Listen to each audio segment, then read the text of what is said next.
What's going on, everyone? It is your boy Lamar Hardy coming back to you guys live with another podcast, the Two Fingers Podcast. And today we have a very, very special guest, a very special person to us. My special guest is my cousin, Miss Falayn Ferrell, on my father's side. Her grandmother and my grandmother were actually sisters. And so her mother and my father are first cousins. So I don't know if that makes us somewhat distant second cousins. I really don't know the tree on there, but nonetheless, we're blood, we're family, and we're so happy for her to be here. So if everyone in our studio audience can just, give her a round of applause. Thank you, thank you, thank you. We have a lovely audience here. Fallon, thank you for being here with us. We're truly appreciative of what you're doing here. If you want, tell us a little bit about yourself. Who are you? Yeah, well, first of all, thank you for having me. And so my name is Fallon. I am originally from Houston, and I am one of the managing partners for Black Restaurant Week. A little background: I am a graduate of Florida A&M University. Spent some time in New York, New Jersey area after college, but really had a passion for just marketing and small businesses. So I moved back to Texas in 2013, and just honestly through volunteering and being involved in the community between the Houston Area Urban League and then the Greater Houston Black Chamber, I was able to meet my two current business partners, Warren Luckett and Derek Robinson, and just been rocking and rolling with them ever since. So we created Black Restaurant Week in 2016 in Houston as a way to really highlight the Black culinary industry. We have a really robust Houston Restaurant Week that lasts for like a month and has over like 200 restaurants. But when you really looked at the listing, it wouldn't be very diverse. You wouldn't see a lot of Black-owned businesses, and not because they were excluded. It's just because they really didn't fit the business model, of like the three-course, two-course, wait staff restaurant. We have a lot more casual, fast casual, counter serve restaurants in our community. And so we wanted to figure out a platform that was really all inclusive for those restaurants, as well as for food trucks and bakeries and caterers. And how do you really create a space for everybody to shine? And Mm-hmm. that was essentially how Black Restaurant Week started. And we've been rocking and rolling ever since. Awesome, awesome. Well, Fallon, we're so glad for you to be here. Two things on that. Let's go back to your educational school. So your HBCU FAMU. Um, I know she's actually out here with us this week in the DMV, DC, Maryland, Virginia. So of course we got to shout out the truest of truest HBCUs, Howard University, right? Because everyone knows that we are number one. You know what you say, HU. But also just kind of touch on the Houston aspect. You said you guys do a huge Houston, I guess, event down there, and I guess the saying goes is there's no barbecue like there is in Houston. Is it? Are you doing a lot of that, or what's going on down there? Yeah, so actually, our Houston campaign is probably one of our biggest campaigns we do. But Houston is a really great culinary scene. It's actually coined itself the culinary capital of the South, and it really speaks to the diversity of foods you find in Houston as well. So we have like one of the largest Nigerian populations in Mm-hmm. Houston. You also have the Creole, kind of flavors coming in from Louisiana. You have your Southern soul food, even in barbecue. There's Texas style barbecue, but you have Tennessee style as well as Chicago style. So, I mean, Houston is a really great culinary city. I just, if you are in the mood to eat, I always Mm-hmm. tell people that's the best thing to do in Houston. You can literally come here, spend 4 or 5 days just hopping around. We have a great Vietnamese population. So, I mean, there's just literally something for anyone to enjoy when it comes to the culinary space. So it's kind of like a big old melting pot aspect. And is it during your events? Do you guys host like any competitions, whether it's culturally, regional wise? You named a bunch of different places with a bunch of different styles. Do you guys host competitions or promote Yeah. friendly So competition? actually, what makes our Black Restaurant Week campaign very unique is that we host culinary events as well. So when we founded in 2016, The restaurant week is essentially the foundation of the week.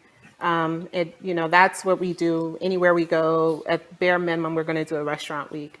But we also host other events because, like I said, we really looked at the culinary industry as a whole and was like, well, how can we help everybody? So we have the Nosh Culinary Showcase, which is essentially a culinary competition highlighting caterers, private chefs, and bakeries.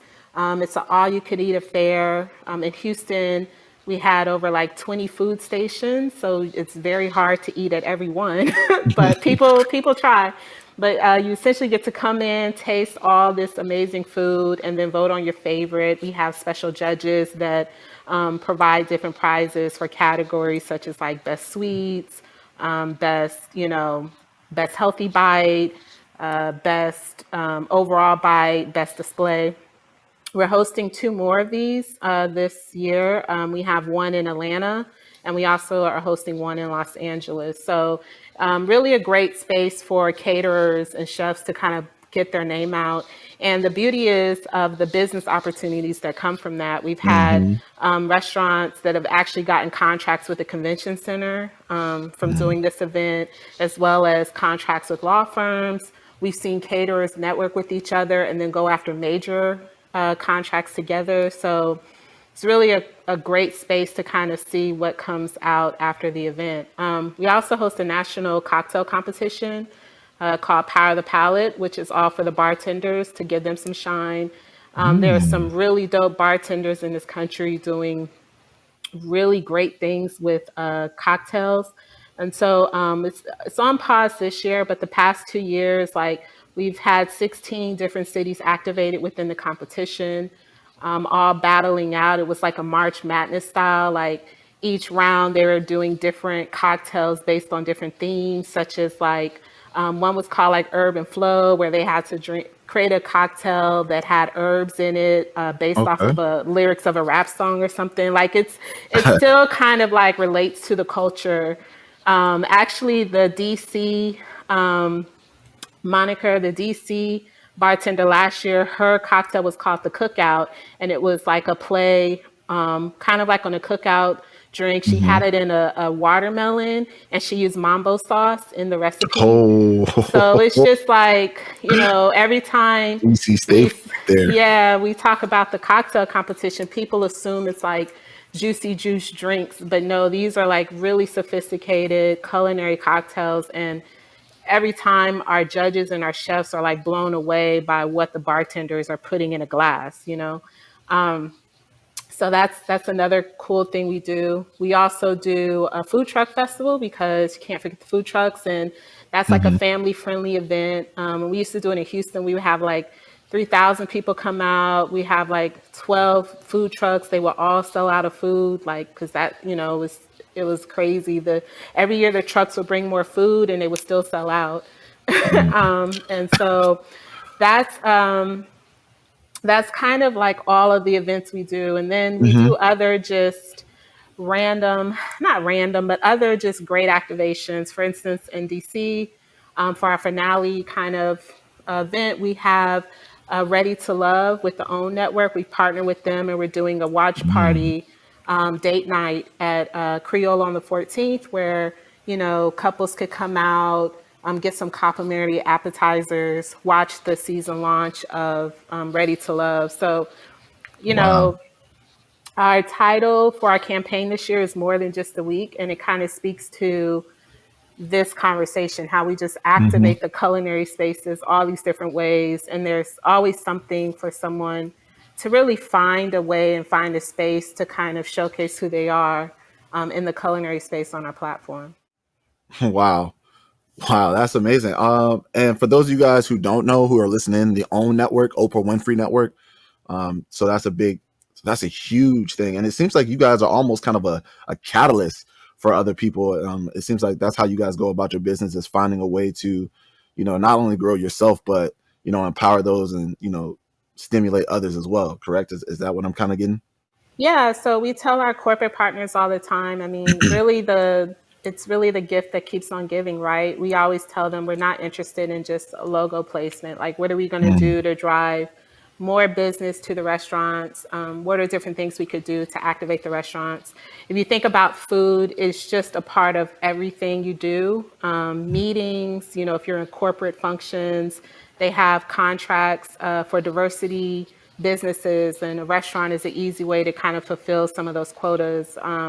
It's just, I mean, we have some great stuff coming up, essentially with NASCAR, where we're doing some food truck activations for NASCAR. I mean, it's so many ways that you could activate the food space. And I think that's kind of the beauty of it. So every year, we talk to a corporate partner and we're just like, what else you got? What else you got? We just keep Yeah. like digging down and finding cool ways to kind of activate our database of culinary partners. Awesome, awesome, awesome. And kind of touch base on it, you know, I don't know if you noticed, Cuzzo, but your boy was a bartender before, and there's a reason why they call him Chef Boyardee, man. I gets down in the kitchen. All It's a right. play Well, on words, next but I time. get down in the kitchen. Well, So yeah. I mean, I would definitely have to pull up to Houston, grill a little bit, see what I could do against some of the grill masters out there. yeah, no, for sure. I mean, like I said, we hope to bring back the cocktail competition next year, and so it is really competitive, which is really amazing. And like I said, I mean, these are like some of the best bartenders in the country. So, it's funny when they don't make it to the next round, they're always in their feelings. And we're like, I mean, but you're literally going against like the Yeah, best of the best. Like this is great. Like this is what it's for. And right. they get over it, but it's always interesting watching that process. Man, so it's like it's a sport to them basically. That's their talent, that's their niche, and they train for that. I so Yeah. do they do like the flips too, or any other bartenders doing like the No, tricks? No, they don't go that no. far. It's Okay. really about the recipe because honestly, when you understand the spirits industry and you Hmm. understand just bars and lounges, period, like it's all about moving cases. So it's about what's a really solid drink that's going to enhance the flavor of the liquor, Hmm. but also something that's really enjoyable for the consumer. And so it is a fine balance because you don't want something too complex because no one has time to make that at the bar, right? But you Right. don't want something too juicy juice because so much sugar is going to overpower the actual spirit. So I've learned a lot just by watching Hmm. the judges judge. I mean, everything from drink presentation to how clean the station is. I mean, you would be surprised. But, they have to judge on something because all the drinks are so good. They have to figure out, well, what is the thing that's going to separate them. Sometimes it's the storytelling with the cocktail. Right. It's a whole bunch of factors. But last year we had like a corner store challenge, and one of the bartenders, he used Sour Patch Kids and created like a whiskey sour out of it. Like it's Mm. like I said, Okay. it's really interesting watching the creativity. We're creatives, me and my business partner Derek, and even Warren. So as a creative, I understand people assume that creativity comes when it's a wide open space, and actually, it comes when you create a box and then Right. tell them to create outside of the box. Exactly. And Yeah. so just giving them the different themes and watching how they would take that theme and like make a cocktail with it. It's always kind of fun to watch. Awesome. Well, again, great to hear that. That's a lot of good stuff. So kind of flipping gears because I kind of want to get more in depth of who you guys are and what your business is. So going forward, so you all are up here in the DMV area, DC, Maryland, Virginia. So what are some things that you are looking forward to both within your business perspective of it, so what you're coming up here to do, and for leisure too, what are some things that you and your fellow entrepreneurs are looking forward to doing here in the district? Yeah, so we're hosting Black Restaurant Week in the Washington, D.C. and Baltimore region from July 18th through the 31st. We have 100 businesses participating in the region. And so I think it's, we're looking for people to come out and support the restaurants because that's the most important. But we also love actually visiting the restaurants ourselves. Restaurateurs have such unique stories. It's a very passion based business. The restaurant industry, a restaurant itself has a very tight profit margin. And Hmm. so you have to understand, like, most of these people are in this business out of passion, out of necessity, like, and so it's always great just to sit down and meet the owners and talk to them and kind of just understand like what they're doing and why they're doing it. And of course, that comes across in the food. So, for us, we love just kind of hopping around to the different restaurants and networking and mixing and mingling with people. It also helps us too, is like I said, all these other great opportunities come along. Now we're able to say, oh, okay, well, in DC, we know this dope concept that we can include in this Right. activation or things like that. So that's always probably the most important. It's just like getting a chance to meet everyone. So we activated DC originally in 2020. So it was right in the heart of COVID. And so we really didn't get a chance to travel, of course, the past 2 years. So this is our first time actually hosting a campaign and being able to come into the city and kind of meet everyone. So I'm really excited to just do that. Also, someone asked me today, a reporter was like, what do you see in the DC food? And I'm like, well, just doing all the stuff on the website, I see y'all really like burgers. And she just started laughing. I was like, and it's kind of, you don't think about it, but I mean, there's some markets we go to and it's just like chicken and waffles everywhere, or you Right. go to other markets like LA. Of course, they have a great vegan scene, but they also have a lot of taco places, Tacos, yeah. and so It's you basically kind of, it's regional and geographic, right? Like based on, yeah. demographics for sure. Yeah, so you kind of get to just really understand all the different flavors of these regions. And so, DC is definitely hitting on this all American style kind of cuisine.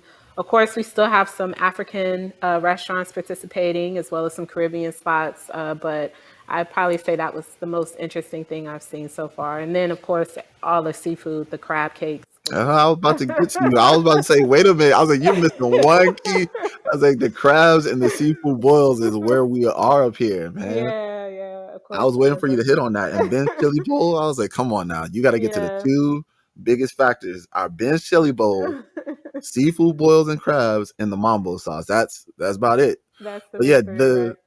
yeah, just the DC because we're so diverse, right? It's the Hmm. nation's capital, so everything is here. So a good American cuisine style is always going to be, priority here. But like you said, we are kind of diverse. We got a lot of different things going on. So awesome. Anything else that you're looking forward to? I guess that's kind of more the business side. You personally, like, are you looking forward to visiting certain things that you haven't seen? I know a lot of people haven't gotten the opportunity to see the African American Museum, and that's like the most impossible thing. You got to be like A list, A list, A list to get into that thing nowadays. Yeah, no, definitely trying to visit that. Also, I'd be remiss if I didn't mention we are doing this campaign in conjunction with the National Urban League Conference. And I Mm-hmm. don't know if you've attended any of their conferences before, but they're always actually really entertaining to attend. Great. They do host some really great panel discussions just about things going on in our community and really how to get involved with just kind of how to move us forward as a community. And so that kicks off on Wednesday, and I think it concludes Saturday, Friday or Saturday. But always kind of looking to enjoy some of those panels or some of the things that the Urban League has going on as well. I think Wednesday night they're going to be doing a I don't want to say like a march or a launch or something at the Martin Mm-hmm. Luther King Monument. statues, yeah, Yeah. monument. So I think that's going to be. It's gonna. I feel like this is going to be a really great week of energy, in DC when you talk about Black culture between the Urban Yeah. League and everything we're doing. Like, it's definitely a way to kind of tap into the culture. Awesome. Well, speaking on, I guess, the culture aspect of it. So these, I think there's three big nights that you're here for, right? The three, and there's like three main venues that you're going to hit. Can you kind of expound on each venue and what's the main gist that you guys are providing there as well? Yeah, so since we're in the town, like I said, it's our first time really getting a chance to just kind of network and mix and mingle with the community. So we're hosting three mixers. And because our Black Restaurant Week campaign is a region. We decided to kind of host it in different parts. The only place we didn't get a chance to hit up is Virginia this year, so we'll definitely try to put that in the Blix next year. Man. So we are kicking off tomorrow at the Delegate on the rooftop lounge with light bites, kind of like a kickoff mixer, and then from 6 to 8. And then on Wednesday we'll be at All Set in Silver Spring, doing like a happy hour style mixer. And then on Thursday we'll actually be in Baltimore at Serenity Wine Bar. They do like an open mic night, and so we'll be there kind of mixing and mingling from 7 to 9. But everything is on our website, blackrestaurantweeks.com. You could RSVP for any of the mixers and really just come out and kind of like network with everyone, as well as support the restaurants. But outside of that, like I said, it's 100 businesses participating. Some are offering specials. We encourage all the restaurants to, but not all of them do. But the reality is, too, even about the specials thing, I mean, most Black owned restaurants really aren't that expensive. So sometimes it's like, do you really need a special to go in and support a Black owned business? Like, the point of this project is really all about awareness, right? Most small businesses just don't have the luxury or really the financial space to create their own citywide marketing campaign. When you talk about radio, Facebook advertising, a publicist, like that is a very large expense to incur on a small business. And so while we tell the restaurants, yes, please provide a special just to help motivate the community to come out, the real goal of this project is to create awareness in general. And so sometimes, it's more just about support.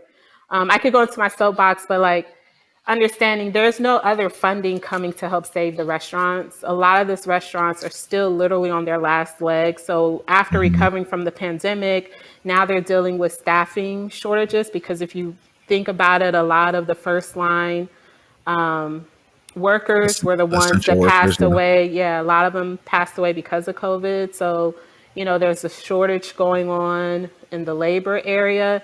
Then with inflation, all the food costs have increased. So Market it's, price and stuff. yeah, it's still not, they're still not quote unquote over the hump. The Independent Restaurant Coalition was pushing for the Senate to pass the restaurant revitalization bill, just to kind of help provide some more financial support.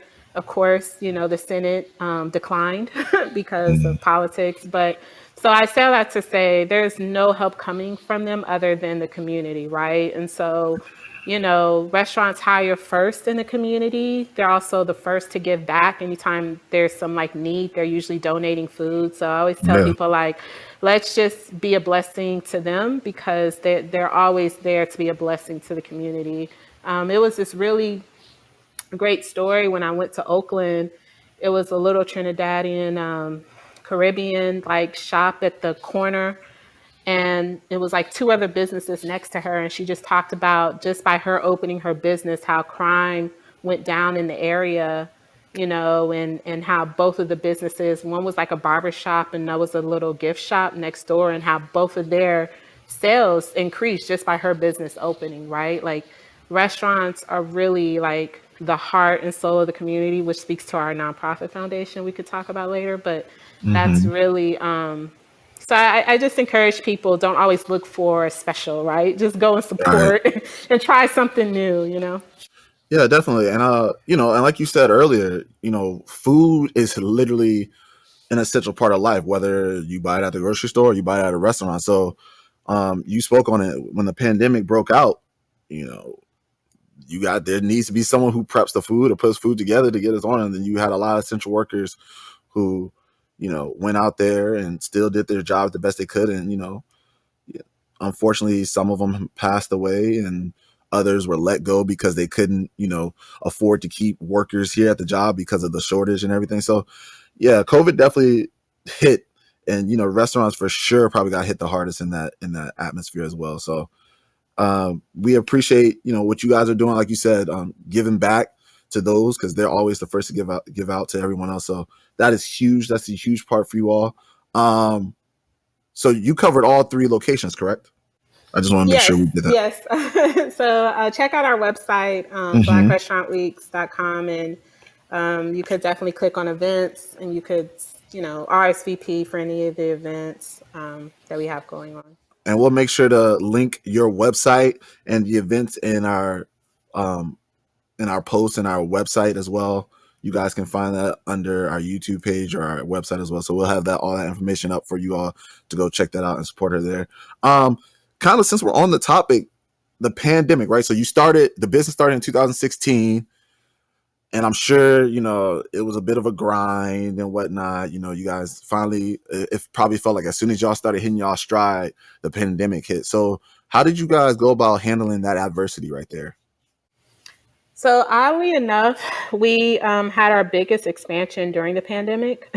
Wow. um, So before, when we were doing Black Restaurant Week, we were kind of going city by city. And, like I said, when the pandemic hit, we had to kind of sit down and rethink, how are we going to really host this without having to travel, and how do we really make up as much ground as we can? Because like I said, a lot of the restaurants, we got so many testimonials that first year of the pandemic, how like this project essentially saved their business. So we restructured our campaign and our calendars to be more regional. Um, and so that allowed us to activate a lot more cities at once versus trying to do city by city, which is why we do Washington, D.C. and Baltimore. We activate that as a region. And so, yeah, we were just blessed to actually expand. And so now we host, before the pandemic, I think we were hosting like 6 to 8 campaigns, and now we're up to 15. We also do Toronto, Canada. So, so it's pretty cool. So, people have asked us how many cities we're in, and my business partner just says we're in like 80% of the country, because since we're doing regional campaigns, we may activate 2 or 3 major cities. For instance, when we do the Midwest, we encompass, Kansas City, St. Louis, Chicago, Indianapolis. Like, one day will count, but as of now, it's easiest for us to just say we do 15 campaigns. We start in Hmm. February in the Northwest, which is like the Seattle, Portland area, and then we end in November in Florida. So literally every month, we're averaging about 2 campaigns per month. So that's just, and what, December, you guys kind of regroup, rejuvenate, and try to plan for the upcoming year, or is it a continuous plan throughout the whole year? Are you guys always looking for some new opportunities as you're moving along, or do you do like a Yeah. lot of planning towards the end? No, December, we don't talk to us, right? We just like we need a month Right, to reset. Usually like Florida is our last campaign, and our family is from Florida. So my brother lives in for a reason. Tampa. Yeah, so my brother lives in Tampa, and so I literally go and just like lay on this couch for 2 weeks just to reset, and but yeah, we kind of just start planning. January, we kick back up with like planning. And so it kind of works out, but just closing out the year, and doing like the final impact reports and everything with our sponsors, like it's a lot of back end stuff that we do after our last campaign in November. Hmm. But yeah, when we start up, it's like this is the height of our season. So yes, we're doing Washington D.C., but we've already started activating our next 2 campaigns, which is Atlanta and Los Angeles. So it's literally like every day I wake up and it's like 20 things I got to respond to, and it's just like okay, okay, okay. And you said your campaign ends in November. Do you guys do any like specific holiday type campaigns? November, Thanksgiving, that's food central, right? Like, do you guys associate with anything like that with holidays or specific days? Not really, because the restaurants usually already have stuff going on. The Hmm. caterers, it's their quote unquote Super Bowl season. It's Right, right, right. bakery, it's their quote unquote Super Bowl season too. So no, usually by then, I mean, by then we're kind of just pushing out content on our website, different articles, kind of doing more storytelling. Actually, this year, though, we probably will be doing some things. We are launching our culinary marketplace called a la carte. Mm. So, just like I said, being involved in the business, we realized a lot of restaurants had sauces and spices, or you would meet small businesses that sold like jams and just all these. There's a restaurant in Baltimore that's taking their food scraps from their seafood and turning it into fresh pet food. So it's like, how do we create a space for Yeah. that? And so we're launching a la carte dot shop. So I think this fourth quarter will probably be more so pushing the marketplace as people are shopping for friends and family and in the kitchen, baking and doing cool things. It becomes a great opportunity for that entity to kind of step up. But yeah, normally we're not doing any strong campaigns, like I said, after November, and we do Florida in November because of the Florida Classic, in Orlando. But after that, Okay. it's pretty much like, okay, deuces, let us just reset. Shoot, I thought you were just because Florida's probably the warmest place at in November, so you might as well just settle there anyways, right? No, yeah. Actually, so some of our markets, we really call and talk to different community leaders. And, we say, when do you think is the best time? Like, we used to do New Orleans around Essence Festival, but oddly enough, it didn't work because it was just too much going on. Yeah, I was about to And say that's jam packed. yeah, so we moved New Orleans kind of to its own place in October, but we usually do kind of talk to people in the community, see if it's a good fit. And so, some of our campaigns, they just have to fit where they could fit in. But other times we kind of ask like, when is the best time to host it? Awesome.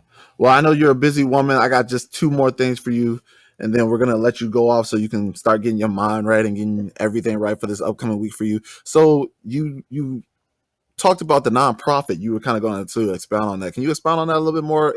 What is this nonprofit? What do you guys have to do with it? What is everything that circumnavigates it? Yeah, so our nonprofit, we founded, it's called Feed the Soul Foundation. And so we have Black Restaurant Week, and there's a sister platform called Latin Restaurant Week as well that pretty much does everything we do for the Latin community. But whereas Black Restaurant Week and Latin Restaurant Week are marketing campaigns, Feed the Soul Foundation kind of picks up from the business development side. So while we could bring great attention to your business, if your operations just still aren't where they need to be, or your business isn't sustainable, like, we'll come back the next year and then your business is closed. And so how do we kind of stop that bleeding from happening? Like I said, the restaurant industry is so many passion-based entrepreneurs. A lot of them didn't really go to like hospitality school and culinary school. It's literally Mhm. like, I took my grandmother's recipe and I started a restaurant. And so it's like, okay, but there's a lot of learning with that. And so the foundation provides grants to businesses that have been open for 2 years or more. It's part of our restaurant business development program. So we give them a $10,000 cash grant as well as 6 months of business development support. So they get everything from one-on-one financial consultants. We also do a whole month of marketing training. And then the last 2 months, they get to sit down and pick which area of their business they want consultation in. And Mhm. so we have everything from like menu development, like how to make sure your menu is profitable. We also have like business expansion. So let's say if you have a great chicken wing concept and you want to make it into a franchise-based business, like, what are the steps to do that? And so I think the best thing about this program is that it's innovative, as in it's not a one size fits all model. Like, we're really letting the restaurants tell us their areas of need. And I like to tell people the misconcept. I think a lot of people assume, of course, we hear all the time like, oh, Black owned businesses, they don't care about their customer service and all this other Mhm. BS, which is not true. They just don't have the resources or Resources, yeah. or the support to fix it. As a small business owner, you're usually putting out 30 different fires. You're the HR, you're the marketing person, you're the finance person. Like, you're not a corporation. You know what I mean? Like, it's just one person trying to figure all this stuff out. And so it sounds as simple as like, oh, just hire better people. But, maybe you hired a great person, but you didn't have the proper onboarding of that staff, or you didn't have your HR system set up in a proper way to really train them to give that, Chick-fil-A greeting every time someone walks in the door, right? Like that's Right. all a process, and it's very trained. I worked at a restaurant in Houston when I was in high school, called Papacitos. And when you go through the training to be a waiter, it's like 6 weeks. You have to fully learn the menu. There's little things that the restaurant does just so that everyone on the restaurant floor understands what's going on. So once a customer walks in and sits down at their table, you have 5 seconds to greet the customer. And to let someone know that the customer has been greeted, you put a beverage napkin on the table, right? It's something so simple, Right. but it's like, so, you Oh, know, sorry, hello? yeah, we Okay. lost you real quick, but you're Okay. good. Yeah, so not everyone knows all those steps. So I said that to say, that's the beauty of the business development program. Like, we're here to help and support them and just let them know, hey, we're not in this alone. Like, here's some professionals that could work with you, talk with you, and make sure that your business is, sustainable or ready to grow. We also have our emergency fund. So as you just think of everything that was going on, from, you know, all of the marches and stuff like that, and some of the businesses were being damaged, or even now, for instance, there was this black owned barbecue shop in Atlanta. Someone just smashed their window literally 2 days ago. And so we were like, hey, apply for our grant, and here's $1,000 to kind of Wow. help cover, the cost of the damages. So the emergency grant is just for that. It's just for those things that may happen unexpectedly. And as a small business, it's like, okay, where am I going to find the money for this? And sometimes you don't always want to use your insurance or deductible or things like that. Or we had a coffee shop in LA that needed to replace one of their espresso machines, right? And so here's some money towards that. So that's the other thing that the foundation does. And we also have like scholarships as well. So it's really just kind of that next step in the culinary space to support the restaurant community, let them know that, hey, you don't have to try to figure out everything by yourself. We're here to help. We have resources, we have relationships, and let's figure out how to really get things like going for you. Awesome. That's amazing, and that's really huge because like you said, um, when you think about a black owned business, a lot of people speak like they don't support, but that resources is huge. And we've talked about resources and just being black in America and how a lot of things you're kind of at a disadvantage. And I can go into a whole history lesson. We already did that a couple episodes ago, but yeah, there's plenty of disadvantages with that, and the fact that you guys have layers to your nonprofit where you have emergency funds just to help or sponsor someone or send out a quick aid to someone, but you're also being a catalyst to other business as well. So it's two faceted. So that's very impressive. And, we salute you guys for that. I guess the last thing we got to ask you, seeing that this is the Black Restaurant Week's company, how do you get down in the kitchen? What is your go-to plate? Like, because, for someone who throws competitions and, I don't really know if they say you get it from grandma's hand, but I don't know if you got it from grandma's hand for real. Like, what is your go-to plate? How do you get down in the kitchen? I'm the baker, so at all the family Oh, functions, I gotta bake a pound cake, and okay. it's yeah. So it was funny. My grandfather lived in New York, and I used to live in Newark, New Jersey, and I would go visit him, on the weekends or things like that. And he would always like, hey, can you bring a pound cake? Sure. So one time I didn't bring a pound cake. I forgot. I just didn't feel like baking one. And Oh, so he took me to the grocery store to buy all the ingredients to make him a cake before I left. He's like, I don't want you to think that you have to make a cake every time you come. But I'm like, well, obviously but I do right, because the guilt trip quick came out. He's like, here I'm we not are. saying you got to do it, but when But you get, you got to do it. but at the same time, you got to make it happen. So, anyways, I'm definitely the baker. Just for Memorial Day, we were at my uncle Fraser's house, and we did. I think I made like it was like a Kentucky butter cake, and it had like a Mm. bourbon glaze on it, things like that. So I'm usually the ultimate like baker for the family. So will we be seeing you on some like bake off shows, or are No, you joining no, any competitions? Like, are you? So the pound cake is your staple, but is there any other skill set you got under the no. hood? Maybe you can pull out the cat, some some Yeah. recipes from grandma that we can't tell, but we can sort of kind of tell, so I can write it down real quick. So did you ever get the family cookbook that we had? No, we got a family cookbook, Oh my gosh, yes.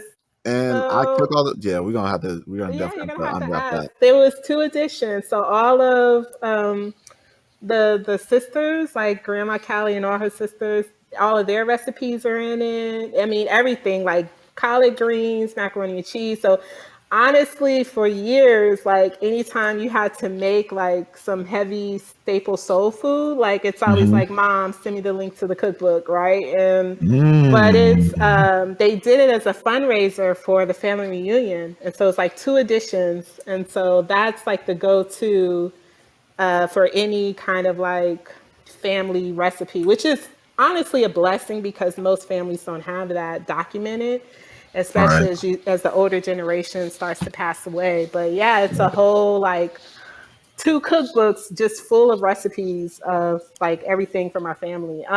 My dad is also a chef, so like his style of just understanding food, which is really what kind of motivated me to do Black Restaurant Week. Just so his legacy, his uncle had Benny Farrell's catering company, and it was like in business, like a catering business. Had been open in Houston for like 60 years. Like they would cater for like Saudi Arabian princes and presidents, like one of the premier Black catering firms. And my dad, he was a chef at a hotel, Stouffer's Hotel, and like as well as the one of the largest hospitals down here. And honestly, his career is kind of what gave me the understanding that like not every chef wants to be a restaurant owner. um, and it's like, what is the platform, like I said, for everybody else, right? When we do this year over year, there's only so many restaurants, right? So it's Hmm. like, how do you continue to grow the conversation? And so opening the door to the caterers and the private chefs and the bartenders and the food trucks, it just allows us to really tell the story of food so many different ways. And so it's definitely a lot of that inspiration as to why I even do the project.